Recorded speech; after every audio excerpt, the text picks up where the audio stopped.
everyone. So today we are playing with some new eyeshadows. I have been testing these out for some time. I've had one palette for a little longer than the other. The palette that I'm featuring in this video was one that was released during the holiday time.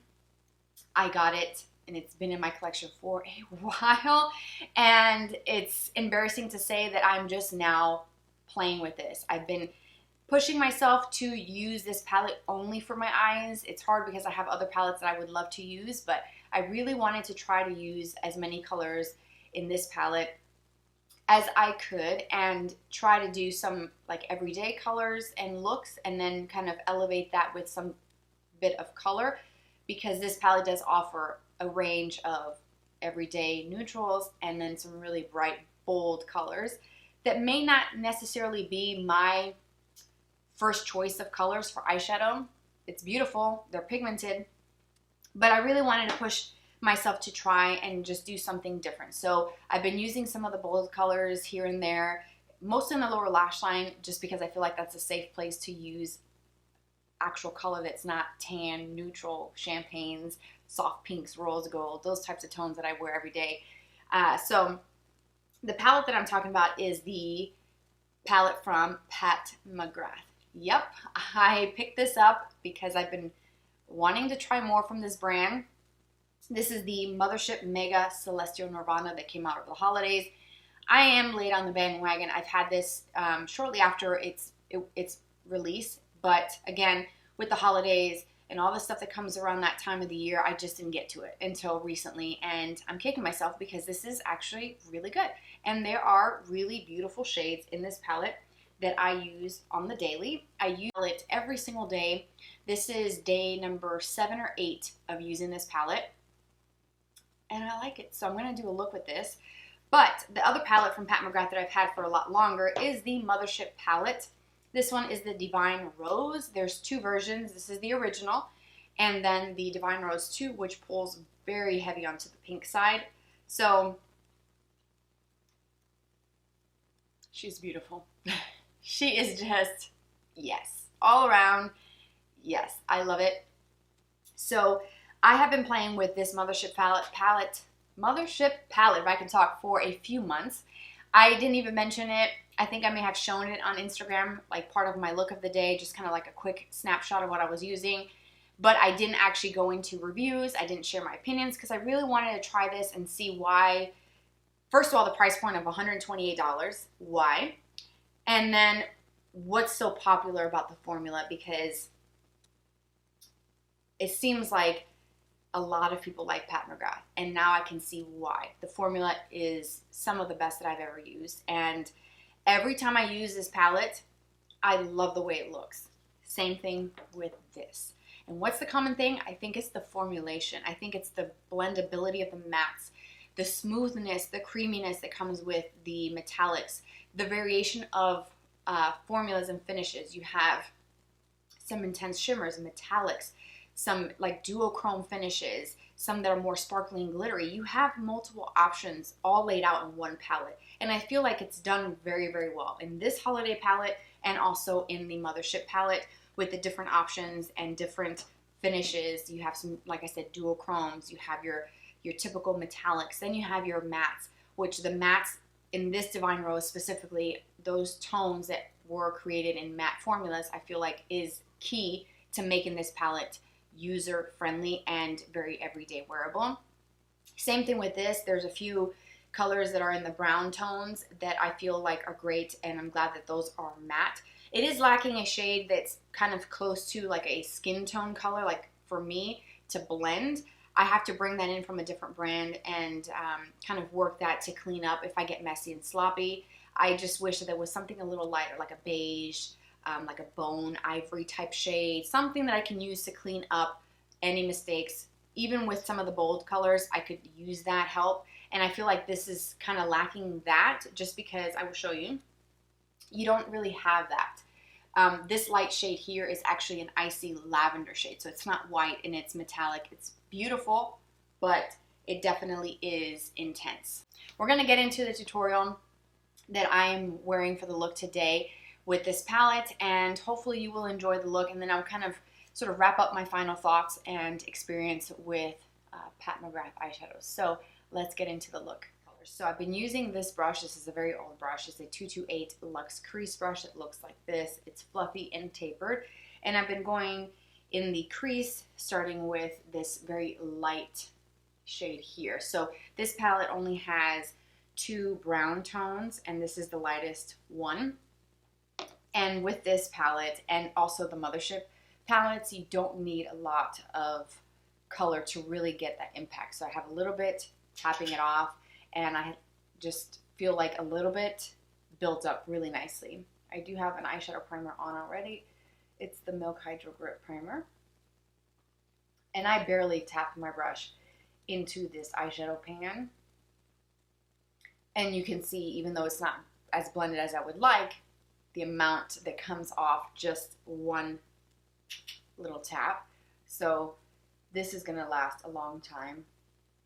The colors, I like the layout, the options for an everyday look, and then if you want to kind of spruce that up and spice things up for the day or whatever your mood is like, you have that right there as well. So obviously you have to like blues, pinks, purples, even that nice green shade to really enjoy this palette. But if you're trying Pat McGrath for the first time, these sort of limited edition type of palettes that I've seen before might be a great place to start if you don't want to purchase one of the Mothership palettes, because those are quite expensive. I think it was $128 for the Mothership palette. So it's kind of pricey, but the formula is some of the best that I've ever tried.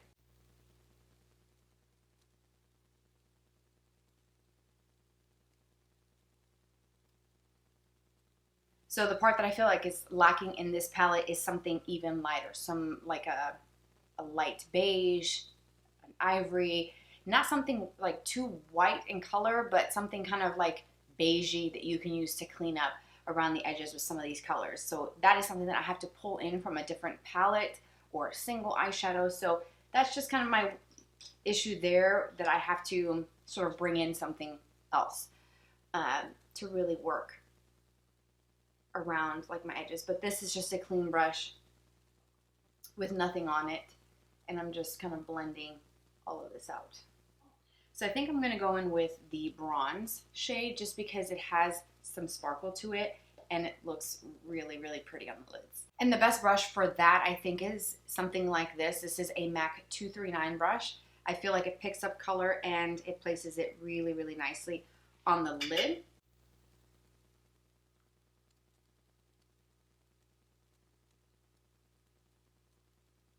Lids, I'm going to take that same crease color and bring it down to the lower lash line. And I like to use a pencil brush, mostly the MAC 219, and I'm just going to start defining my lower lash line. With that same brush that I used earlier for my crease, with nothing else, whatever is just remaining on it from earlier, I'm going to pull that color just a little bit down and just kind of try to diffuse the line a little bit so it's not as harsh. So I think I want to add a little bit of some dark brown. So there's a dark brown in the palette.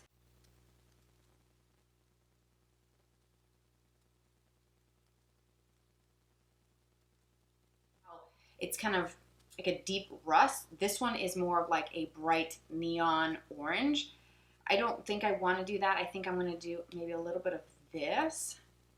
So I think for that I'm going to use my angled brush to apply some of that color, and I'm going to tread softly because I learned my lesson the hard way with these colors, especially that navy. I put too much. I wasn't expecting it to be as bold as it was until it was on.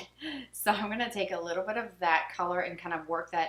I have a paper towel here and just kind of really work that color into the bristles, and then just going really close to the root of my lash just to add a little bit of warmth and just kind of like liven up just a little bit that lower lash line. Shadow, I'm going to add some eyeliner, and I've been loving my Victoria Beckham Satin Kajal liner in Cocoa, which is a dark brown, and I talked about this in my best products for eyes. It's an incredible formula. It glides on, has a smudger on the end, and I'm just going to use the same brown to tightline first. And then I'm going to draw this on as close to my lashes as possible, the root of my lashes. And I don't have to be like super precise with it because we're going to take that smudging tip and work that back and forth to create a smokiness and soften the edge. But it's also going to thicken up that liner, but not make it where it's an obvious line. It's just going to soften and just smoke that out. And I feel like that's a lot more flattering, especially once you put your mascara on.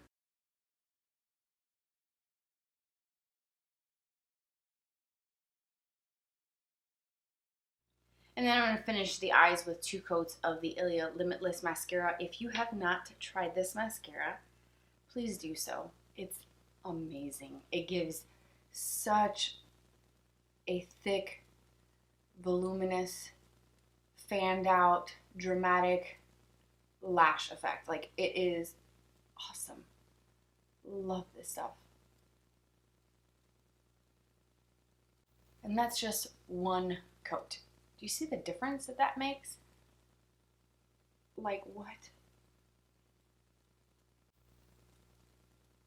And that is 2 coats of the mascara. 2 coats, 1. Like, what? It's bomb. Bomb diggity.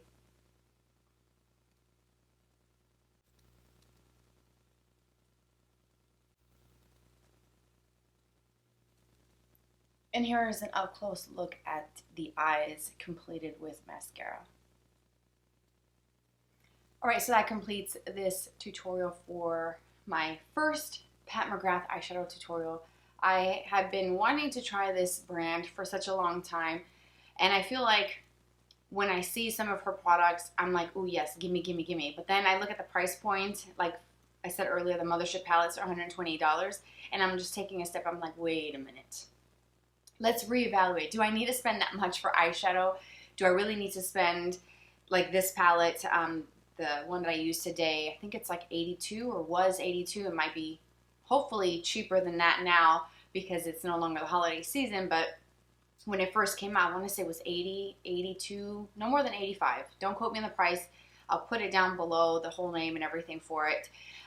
And it still is a lot of money for a palette, but I do feel like for the quality that Pat McGrath is known for, I feel like you do get your money's worth because they are incredibly pigmented, and it can seem intimidating, some of those bright colors, because they're so bold and rich and that pigment is just there, but they blend well and you can actually work with them. I've used bright eyeshadows in the past, just here and there, that are difficult to work with. They're patchy, they're chalky, it's an all-around no, and it just is off-putting. So I don't really buy a lot of bright, bold colors because it's just not what I like, and I've also haven't had the best experience with those tones. So I always just pick your basic neutrals, what some people may consider boring palettes, because it's safe choices, but I know I'm getting my money's worth because they're colors that I will reach for and use, if that makes sense, which is why I bought the Divine Rose in the Mothership. I was looking at all of them, trying to figure out which one do I want to purchase to try for myself, for review purposes, to incorporate new brands in videos for the channel, and just kind of explore other brands that are out there, because I do love makeup. I do like to try different things, and I thought if I'm going to spend that kind of money, or even if it's a little bit cheaper because it happens to be on sale, I want to choose something that I felt like I could get the most use out of. Divine Rose. This is the first one. The second one I think is more pink and very heavy on like the magentas and the pink tones. This one is more, as you can see, the more romantic kind of taupey shades, some bronze, some brown. There's these two here. One is more gold and one has like you can probably see it there, it has a bit of a shift to it. So it looks gold and then it turns kind of like an orangey coral shade, a touch of pink, depending on how you move the pan. This one here, is very glittery. In the swatches, this definitely looked a little bit more like an intense glittery shimmer eyeshadow with a nice base to it, but when I swatch it, it's more glittery, so it's more of a topper for me. This one here has a duochrome finish. It looks white, but the duochrome on it is like a pink, like a soft pink, and I've done that in the inner corner. I've done that layered on top of some of the other colors, and it's beautiful. So I do feel like I've gotten some good use out of this and my money's worth. This palette, I really like it, and I was wondering if the quality on this was going to be the same as what I have been using in the Mothership palette, and I'm so far, I think it's safe to say that the formula is very, very much the same. I don't feel like you're getting a cheaper, you know, formula or just subpar because it's holiday, it's limited edition, it's here, then it's gone in a couple of weeks kind of formulation. Like some brands have been inconsistent. I'm just going to say it. You know, their limited edition products for holidays or collections don't really have what they're known for, or some of like their more permanent items and eyeshadows, if that makes sense. If you've experienced that, you know exactly what I'm talking about. The quality seems to be right there. So this does definitely pique my curiosity to try more from this brand. I just wanted to share my opinion and my thoughts with you guys because this is kind of like me exploring a new brand, and I wanted to share that. So I hope you enjoyed it. Thank you so much for being here, for watching this video, for tuning in. Hopefully you found this review helpful, and the look that I created, hopefully you will recreate this look if it's with the same palette or with shades that you already have in your collection. So take care, you guys. Check out the description box. Everything that I'm wearing for my entire face for the day will be listed for you down below. Take care. Follow me on Instagram, and I will see you very soon. Bye-bye.